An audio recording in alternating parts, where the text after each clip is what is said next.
Okay, so moving on. Now we are in. We just finished A bomb wing, but you can do whatever order you want. There's actually really not much significance to the order that you pull in, at least with regards to A bomb wing. The reason we did A bomb wing first was for a reason that is not relevant anymore. It was keeping Songflower at the time, and like really then it was like we were keeping Songflower for the whole fucking dungeon at this clear speed. So the reasoning is limited. So forget what wing we were up to. We're moving on to fucking not gargoyle, whatever this is, north wing. I don't know, southeast wing. Again, who cares about these things, bro?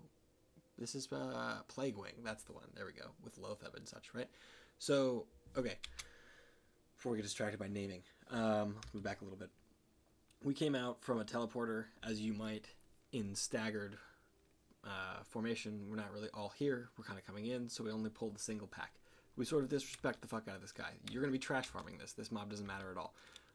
He puts out a little aura that does a little bit of damage, but it doesn't matter much because we're going to kill him. No, these actually aren't even the aura mobs. He's nonsensical. So when he emits a strange noise at 20% or whatever, you have 6 seconds to kill him. If you don't kill him fast, he'll heal himself back to full. We killed him stupid fast. You always will. The only way that you don't kill him fast is if you're fucking 0 sunder, 0 debuff, 0 curse, guild, whatever, right? Just kill him fast. It's got 5 sunders. It's dead. Next. Next pack. So, ghouls, we actually really respect here. And this is sort of unique, you would think, but I'm not sure if this will demand the same respect on Classic. Let's find out. When they turn red, when they enrage at 10%, not only are they going to swing very, very fast, they're going to have a cleave, a conal swing to it.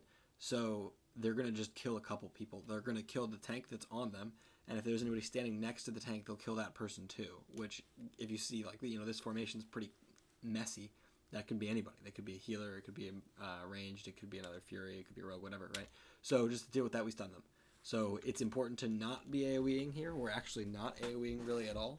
We're just hard casting into Skull. When Skull gets low, there's an assignment. It's taunted right now, and it's going to get stunned. It's probably going to get stunned in some way. Yeah, there's a kidney, right? You can see right before it dies. I pull off because that's not my fucking job to kill it to 0. That's a melee job, but there it is. There's your kidney right there, right? So it's kidneyed. It would turn red. It would frenzy. It would kill everybody, but it's kidneyed for that duration. The rogue did his job. It kills nobody. Dies as if it's nothing. We move on to X. Same thing. We're prepping X to be single target killed. Still not AoEing at all. There's a kidney. Dies. Go to Moon. Moon's also low. It's kidney. There's a rogue. So that is one rogue per ghoul. There's no splits decisions here. These slimes are not amazing to tank. You can see actually here's our first death of the run. Disappointing. Somebody ripped aggro on the slimes. They have a pretty heavy hit. They're going to punch pretty damn hard. But they're very slow, and they'll never actually reach you if you just don't let them, right? If you just walk. Something else that'll be killed by trash. So the way we were typically doing these was having ranged of some kind, warlocks, whatever, because we didn't have 2 hunters in the raid, but a hunter as well, would start these out, and they would just kite them. They would just be pumping into them to make sure they had threat, and then with a huge threat lead, we would all just turn to them and kill them. But it didn't go down. Somebody ripped aggro because we were too fast, and so it goes. Here's one of the first pretty obvious differences, I think, between Classic and this particular private server. I'm not 100% sure if this... Maybe it's not a difference. Maybe it's actually entirely the same. Think back to BWL, right? Think back to when you ran between the Draconid packs, the tech packs, yeah? If you do believe in the fact that this is something you want to try week 1, or it's something you want to commit, maybe somebody with Feign Death or Vanish to trying alone, you end up standing on this skull, on the left side of this skull, which is one of 2. It's the right one of 2. You point yourself diagonally at the left gargoyle, and you run the line. And you pull nothing, right? Meanwhile, we've pulled both of these at the same time. Somebody pulls left, they move to the right because someone freaked out. We pull the right, done it, right? You just do it. If you just, range DPSers like I as a mage, some of these warlocks, the hunter would spring to doing a bunch of damage to these dudes, and they would start kiting them back where we came from. Wouldn't be a problem. We'd have a bunch of time. You just stun the ghouls. We'd mark them up. Skull would get killed first. Skull would get stunned. It is what it is. This is a speed run, so we try not to do this. I think this will work because the Draconid packs worked in Classic. You could still get them, and it was actually easier than it was on private servers. So I think this is definitely going to be doable. So we move in and we see 2 more gargoyles. These gargoyles are asleep until you get in proxy. There's also one patrolling gargoyle. These are slightly different gargoyles than the ones from before. These are putting an AoE aura out. You can see this red aura I've got over here. There's two stacks now, and it'll go up obviously. You want to kill these really fast. They still do the same emits a strange noise things, but you're going to be killing them fast, so fast because you don't like the aura anyway that you don't care about that emits a strange noise nonsense. Again, it doesn't exist. So here we've got this aura, and you can see this is ticking for like 600, 700, right? So a lot of people are going to put hots up. We used percent food. I used a Grassu's, fruitcake, whatever the heck that's called. And I just tanked it out until my mana was high while some of the melee worked on it, and healers were pumping their mana out as well. You just want to do your job to essentially support yourself here, right? Like we're at the end of that last pack, I was pretty low mana, so it would be a bit leechy for me to be low mana moving into the pack, demanding essentially like 700, 800 DPS or 800 healing per second, right? Because I had the fruitcake going, it's worth to just camp it out, and I think that it's totally fine for a couple people to do that, but on the other hand, and there it is, you can move back a second, we got our stacks really high, and that's why we had to use the fruitcake, because we were running 8 stacks at this stage. You really don't want to be getting more than 5. It would be best to wait for the patrol, do the patrol individually, let your stacks drop, take the 2-pack, let your stacks drop. Maybe not best, but it would be nice and slow and comfy, right? So don't ass pull these, because if you ass pull while you've still got an aura up, you're gonna die. If you have 10 stacks, you're dead. You want to just hearth and log out at that point. Or really, again, just don't ass pull these. When you get close to a pull, pop off. You can see that going into these with 0 stacks, killing them as fast as we can, we still end up with 4 stacks, I believe. 3. Yeah, I got 3 stacks. I think some people, no one got 4. So we killed fast enough that from a double pull with no other pack connected, you get 3 stacks if you're pumping. But if you add another single pull to that, it's going to refresh your stack to the 3rd. You're probably going to end up with the 5th too. So, all right, here comes Noth. Let's pause. No, this is boss in Classic is going to be such a fucking joke. Again, low armor nonsense. There's a teleport at 90 seconds in, which you should never see. Fuck that. What does matter to you is Blink. There's a threat reset at Blink. As a mage, the real reason you want to be concerned is because you probably have an Ignite going. I hope you have an Ignite going. I hope you're critting. And that's, that threat reset is where things become sticky. So you want to be using probably Lit Bop when that happens. There's also ads that come in, and there's a curse. So here in this speed run, so right now you can see I'm mousing over to my decursive. This is how we used to decurse on this server. And the curse is coming out very soon. This curse matters a lot. If you actually let it tick to 0, you're going to die. Your rate is just instantly dead if too many people pop. So you're fucked. You have to decurse it. In the speedrun, we committed to using an item called Moist Towelette. Because we knew that, we don't need many. You get 10 Moist Towelettes. It's a self-decurse. We were going to be doing so few runs like this that it was fine to do. No problem with that at all. A normal run, though, unless you're looking to commit that to a progression kills, there's no reason to use Towelettes. You should just decurse, right? So you can see that I'm me and every druid just here trying to fucking decurse, right? I'm just throwing the decurses out. You just want to be spamming the shit out of it. Get everybody fucking decursed. Get them. So there's ads. They're nonsensical. Who gives a shit about the ads? You just pump to the boss, pop off, throw holy water, pop some fucking damage. Here comes a blink. So we've got a fat ignite up. It's 5 stacks. Somehow the scorch is dropped. Cringe, but whatever, right? So we're putting him back. The ignite mage gets aggro. Now main tank is death wished just freshly going into the blink so that he can pop off with huge threat following the blink, knowing that looking over here, there's a 5k ignite rolling. Look at the threat, right? I mean, actually, this warlock just popped off. Diggins is just fucking slapping, and that's autonomous threat from just that started after the blink. Arthums is pumping from the ignite too, so he's really going to be pushing up there. Yeah, he's going fast. So he's got to fight. He gets low. He gets powered shield. He kind of tanks the boss. He gets a bop. Boss dies, right? Lip bop. Hopefully you get the kill. Hope you're fast enough. If you're not fast enough, you want to consider dropping the ignite once. But at the same time, if you commit to dropping the ignite, you're never really going to be fast enough. So maybe figure that out. Use a Petri. I don't know. Lip bop Petri. Done. Here, this gauntlet is going to be a joke in Classic. The route we run, there's really not much to it. You can just go. The only thing that you need to know is AoE these down. Sure, don't max rank and kill yourself by pulling aggro on every mob. That'd be stupid.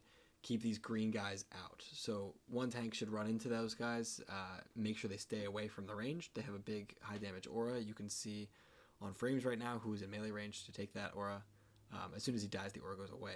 Shortly after, though, and stops doing damage. So Tank just makes sure that the plague beasts never actually end up in the raid. You want to be drink walking a lot here. You hug the right wall or whatever, or don't. Walk through the middle. I don't know. I don't think anybody cares. I think this stuff is going to be a complete joke. So just don't die. Play it slow. Make sure you actually just walk through things. The really important stuff is absolutely the plague beasts. Those bats, they knock you down. The grubs have a green aura of some kind or something. It's not an issue. So you get to here. You're at Huygen's door. As soon as you move in, he's going to aggro you. He's going to proxy aggro you. So this is kind of you've got a gauntlet type scenario, kind of like in BWL once again. So when suppression room happens, you can kill the whelps. You break combat. If you kill them all at the same time, you have a long combat break. You can do that here. So maybe you want to go for a drink. Probably not, though. It's fucking complicated. It'd be best if no one was dead. Don't die. It'd be best if you were not that so don't be. Maybe you do want the combat break because you want trinket swaps, something like that. That's important. Make sure that happens. That's it. Go. You can GMPP to dodge the melee dance as a melee, but realistically, just don't fuck it up. Hopefully your tank knows this job. Ranged get up here as soon as they can. We said it could ignite. Everything's cool. We have no other job as ranged. Healers are cleansing diseases when those do come out. Decrepit fever, you can see that on the bigwig timer. So right now they're max range to the boss so that they don't get decrepit fevered because I think it's 30. But after the fever comes out, they come in, they start cleansing shit. So here we are pumping. The boss is dying super fast. Melee, I can't turn the camera unfortunately, but the melee are doing the melee dance, which is at a slightly slower pace than the main dance or whatever, the safety dance, which again you won't see because yikes. We destroy this so fucking fast. He's not teleporting for another 45 seconds and he's fucking dead already, right? So he's getting rocked here. Maybe we would have had to move back though if we had slightly less DPS after that pulse. You go back, right? But he dies here. We bop Cuckoo because there's ignite threat worried about it, and same thing. Boss dies during the bop. Let Bob Petrie. Boss will die. Don't stop igniting. Here you want to be using your GSPP to go into Lotheb because that's what's up next. I go into a Lotheb set, which everybody should have if possible, but if you're on welfare gear, you won't have that. A Lotheb set, as you can see, means max spell power because you get 50% extra crit from the mechanic of the fight. So it really devalues the crit that you already have. So you should be looking, as a melee, it would be probably the same in terms of AP instead of spell power. You want a max AP set because you're just going to be probably 100% crit anyway without your crit gear. So keep that in mind. If you want to min-max that, make sure your shadow protection potion is up. Here our run was fast, so the shadow I popped in the beginning is still up. Feels good. Not worried about buff cap on this server because that's how it works. Make sure your buff's up. This is a DPS race fight. As we go in, I don't really want to go over the mechanics of Lotheb, man. Go look at some other YouTube video. There's Lotheb's Lotheb. What we did here was what most guilds should be doing if done right, which is mages, the biggest geared mages, first 5, our first spore group to get that fat crit. You do not run an ignite before there's any spores out. We're committing to a huge ignite, and then following the mages, once we're safe, we're going to be working in those big fucking warriors who are going to be probably a little threat capped with their giant gear. And then once everybody is spored up, the boss is just going to melt. We don't even need to reset our spores at this kill speed. We have our pre-shadow protection potion. If the inevitable doom actually breaks our pre-shadow protection potion, which I think it did, we certainly could re-shadow protection potion, but a lot of people choose not to because they know that with their 9k HP they won't die. They're just going to be able to use their health pool as resource and just not have a problem. So we move the boss closer to the spore spawn so that people can move less distance. Here we see a spore coming out. People are waiting for that spore. Looks like a bunch of melee. The melee are there. It comes out. It dies instantly. Boom. They're back in. They're pumping. You can see there's a decurse thing for remove curse. That's cool.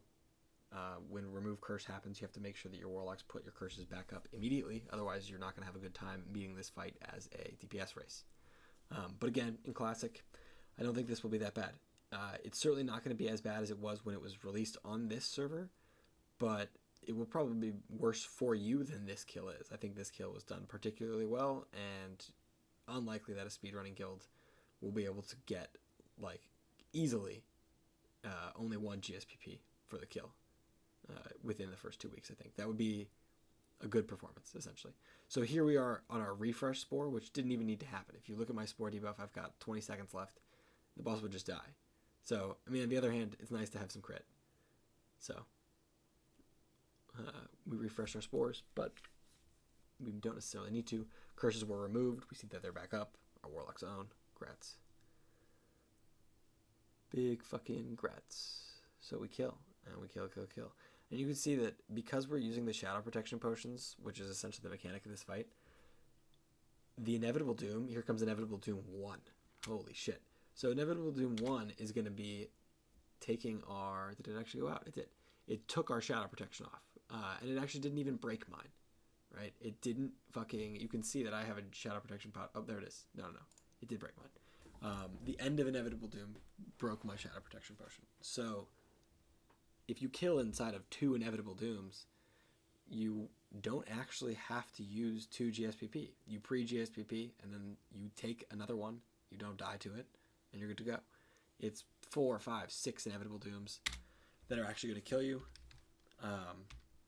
which is what makes this fight, quote-unquote, again, a DPS check, but if you take a look at them, they're coming out every 30 seconds, right? So you're not really in threat until you make this a 2-minute fight. So... go in, pay attention to how to be a good player, pay attention to how Loatheb works. The insight is just fucking pump and use less GSPP. That's really it. None of us are using Dark Moon card heroism here. None of that cringe ass shit. Like, you know, maybe the healers are cheesing. They're using probably, well, it's not cheese, it's just doing your job. They're using Crystal Restore, most likely. They're using bandages on other people on the range, certainly if they needed to, but they don't, because we killed it so fucking fast that we didn't have 2 Inevitable Dooms. There was no damage to heal at all. So the real thing was most likely that they just pumped. The healers were smiting as well. They did a good job healing the main tank. We were all very fucking quick with our spores. Blah, blah, blah. Kill fast. That's the end of this wing. GG.